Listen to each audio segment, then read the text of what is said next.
Hi, today we are interviewing Dr. Lori Leonard from Concord Veterinary Services, and I have with me here today, besides Lori, I also have my cat, Canela, who is straight from Nicaragua. He was a feral cat, and he has had some issues that have arisen just in the last couple of months. So my traditional veterinarian was not able to treat him to the full extent that I really wanted to see the healing. And so I turned to Lori for the first time, knowing that she was also not only a traditional vet, but that she was also very much into the practice of homeopathy for animals. So I asked her to come today just to enlighten some of our customers about the beauty of homeopathy for treating your pets. So Lori, if you would, for the first time, treat Canela in our store and show sort of as an example of how effective homeopathy is. And if you can just describe what you saw Canela the first time and how much better the homeopathy remedy that you suggested has made him. So Canela had lesions on his belly, all these dots in raised places, and they were probably about ½ an inch thick on most of his abdomen. And he was fussing with them, and they were oozing, and he had some personality changes as well. So I prescribed a remedy, and this is the first time I've seen him since we started with him, and it's very, very, very much improved.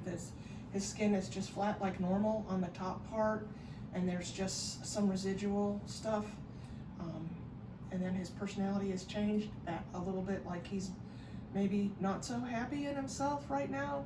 So we're going to give him another dose of this remedy, and I keep it in a glass vial, and I don't know how you can see.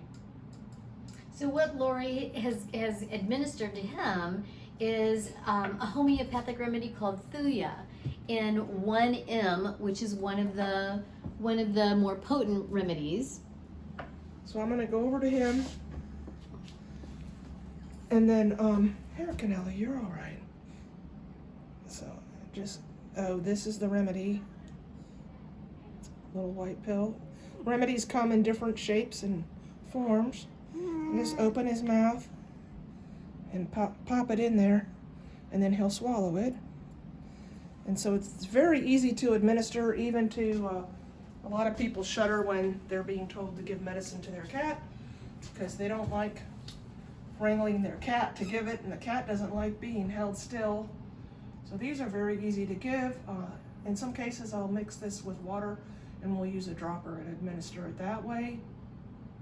Most of the remedies will dissolve very quickly, so you can also just put it inside their lip and just let it dissolve. So. And Lori, so my question to you is, you are a traditional vet, and you also have combined the traditional veterinary practice with homeopathy, and why did you decide to do that? Well, about 15 years or so after I graduated from vet school, I was exposed to homeopathy for the first time. I didn't really know much about it, and that just started me on a journey that's really changed my life, and I became aware that homeopathy is a very safe modality, and it treats the whole animal. We put Canela back in his crate. He's maybe a little camera shy today, but he's fine. He's fine. So this journey of homeopathy made me aware that, first of all, it's like the complete opposite of traditional medicine, and it is very safe and effective, and it treats the whole patient. So we can treat the animals on a physical level and an emotional level at the same time. And with traditional medicine or allopathic veterinary medicine, we just treat a part of the animal, like they have a sore leg, or they have an ear infection, or they're throwing up, so they have a stomach problem.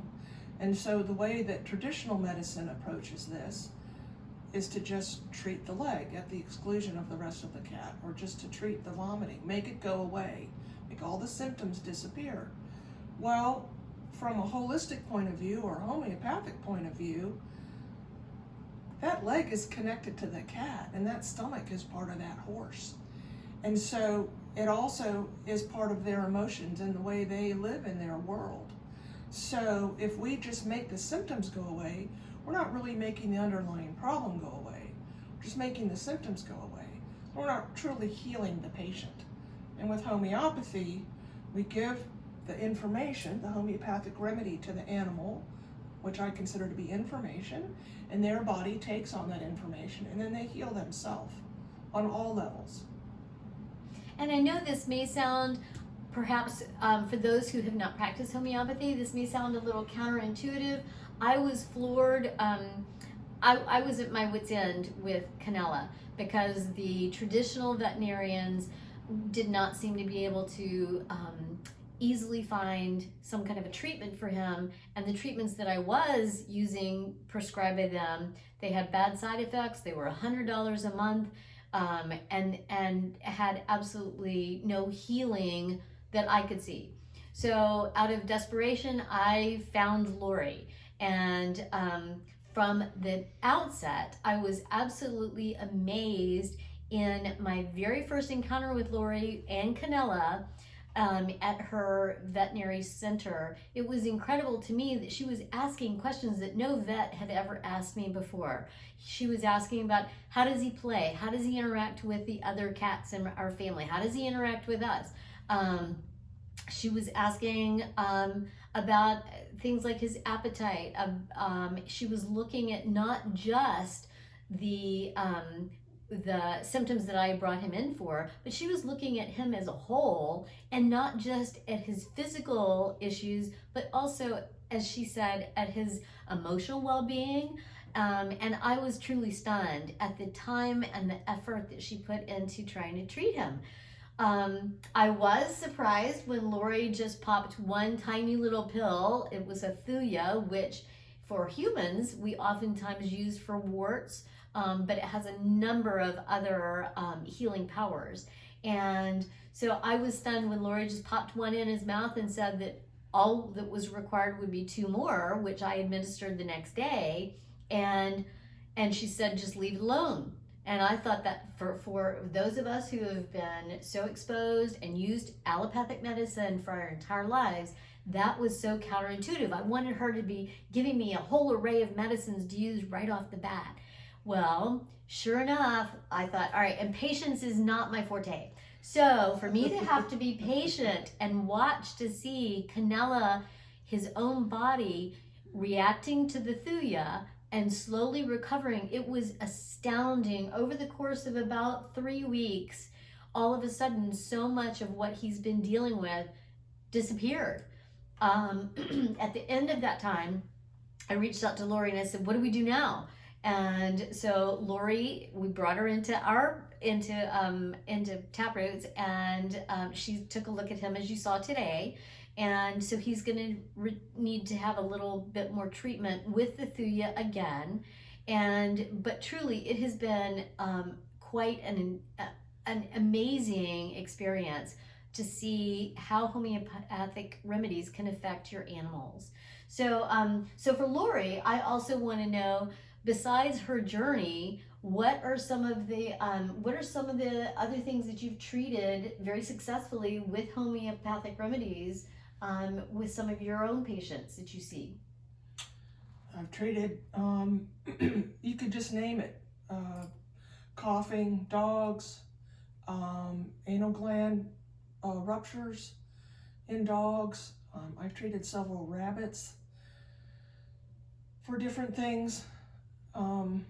Really, you can treat anything, because homeopathy isn't really based on the symptoms per se as it is what's happening in the whole patient.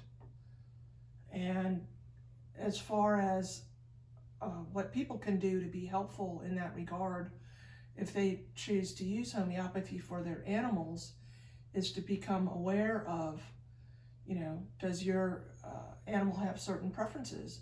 Does he like to have the fan blowing on him? Does he like to be under a blanket? Does he like to lie in the sunshine?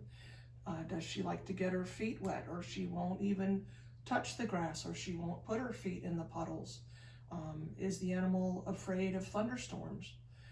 All these kind of things play into the whole mental and emotional part of treating a patient, and it's challenging with a cat because you can't say, well, Canela, what do you think about orange juice? I mean, he's not going to tell us. He knows what he thinks about it, but he's not going to tell us. But if you're a human getting homeopathic treatment, they do usually have a quite lengthy questionnaire to ask you about all aspects of your life. But it's very rewarding to see that oftentimes I will see animals on a second opinion or third opinion or more than that, because the other treatments have failed. And so the animals do usually respond well. If they have enough of a vital force left, which is what animates all of us and controls our immune system and everything in our body.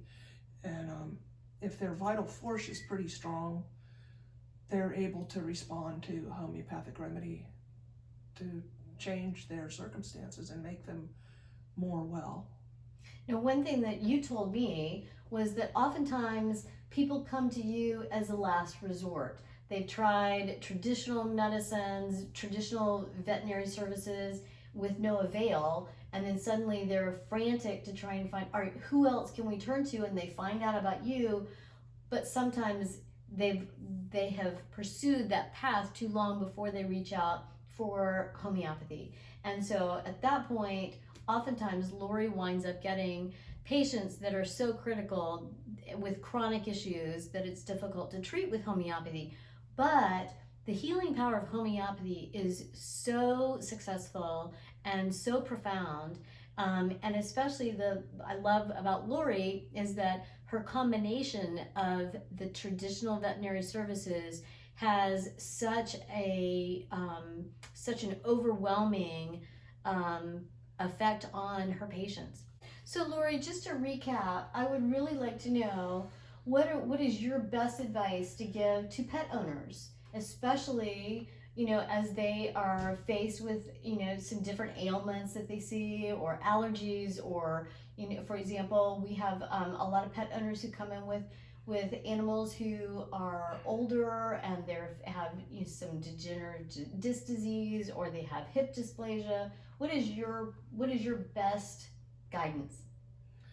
Well, for pet owners, I think it's important to consider using homeopathy early in the course of your pet's ailment or discomfort. And actually, I'd like it to be used as the first choice rather than the last choice. But this is, I think, part of why we're doing this series at TapRoots, is to let people become aware that homeopathy is a valid treatment modality in animals. I've used it on livestock. I've used it on hawks, all kinds of animals, not humans. And so it's something to consider. And then the healing power of the body, of the animal's body, is so exquisite that they just need a little bit of help with homeopathy, and often they can make themselves well again. But I love also the fact that you combine the practice of homeopathy with your traditional skills. That's true. So I don't always do just homeopathy, but I can use herbal remedies and flower essences and traditional medicine. I choose what I think is the best fit for the patient at the time. I discuss this with the owners, and then we work as a partnership between me and the animal and the client, and we decide what's the best for the quality of life for the pet. And that's what we strive for, is good quality of life. Thank you so much for your time today, Lori. And so we are going to bring Lori back on a fairly regular basis and talk about different issues that some of our pet owners face and that she has seen in her own practice, that hopefully will help answer some of y'all's questions as well, and perhaps even send you to try homeopathy for your own pets. So Lori, what I would like for some of our viewers to do is, if you would, go ahead and comment below and ask your own questions of Lori. and Doc will answer them, and it will also give us some suggestions for some future visits with her. And the other thing too is that I want you to be able to access Lori in treating your own pets or with any questions that you have. So Lori, do you mind also providing some of your information so they can get in touch with you? Sure. You can just go to my website, holisticvetva.com. You can see how to reach us there, our phone number and so forth. We go by appointment only.